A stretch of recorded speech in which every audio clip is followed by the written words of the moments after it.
नमः शिवाय श्री महालक्ष्मी नमः। नमो भगवते वासुदेवाय। जय मान सरस्वती। जय श्री कृष्ण। राधे राधे। आज हम एक ऐसे विशेष खगोलीय और आध्यात्मिक अवसर की बात करने जा रहे हैं जिसे समझदारी से अपनाया जाए तो यह आत्मशुद्धि, सकारात्मक ऊर्जा और आध्यात्मिक उन्नति का माध्यम बन सकता है।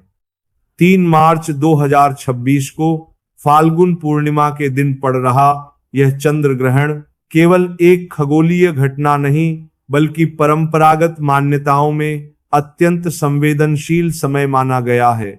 जब पृथ्वी, सूर्य और चंद्रमा एक सीध में आ जाते हैं और पृथ्वी की छाया चंद्रमा पर पड़ती है तब चंद्र ग्रहण होता है। और पूर्ण चंद्र ग्रहण के समय चंद्रमा हल्की लालिमा लिए दिखाई दे सकता है, जिसे सामान्य भाषा में ब्लड मून भी कहा जाता है।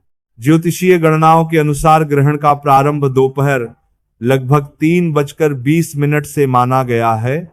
भारत में चंद्रोदय के समय लगभग शाम 6:20 के आसपास इसका दृश्य प्रभाव दिखाई देगा और लगभग 6:47 पर इसका समापन होगा।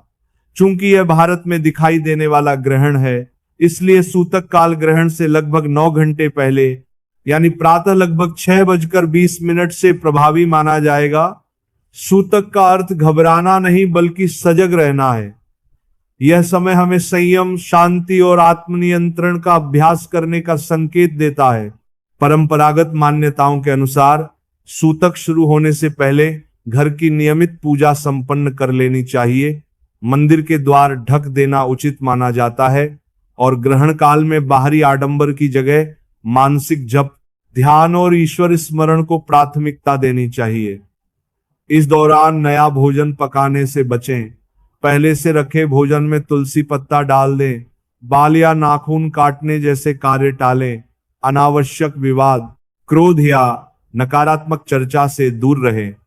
गर्भवती महिलाओं को विशेष सावधानी रखते हुए शांत वातावरण में विश्राम करने और सकारात्मक मंत्र सुनने की सलाह दी जाती है।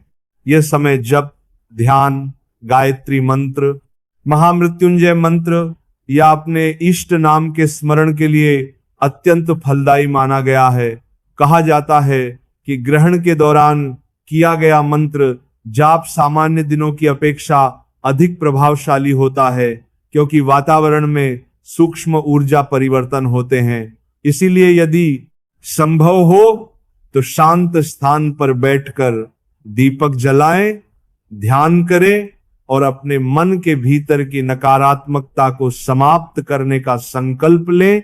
ग्रहण समाप्ति के बाद स्नान करें, स्वच्छ वस्त्र धारण करें, घर में गंगा जल का छिड़काव करें और सामान्य पूजा पुनः प्रारंभ करें। अपनी श्रद्धा अनुसार चावल, दूध, चीनी या सफेद वस्त्र का दान करना शुभ माना जाता है। अगले दिन गाय को हरी घास या गुड़ मिली रोटी खिलाना तथा पक्षियों को दाना देना करुणा और सकारात्मकता का प्रतीक है। इस पूरे अवसर का मूल संदेश यही है कि जैसे चंद्रमा कुछ समय के लिए छाया में जाता है और फिर पुनः पूर्ण प्रकाश में आ जाता है, वैसे ही जीवन के अंधकार में क्षण स्थायी नहीं होते।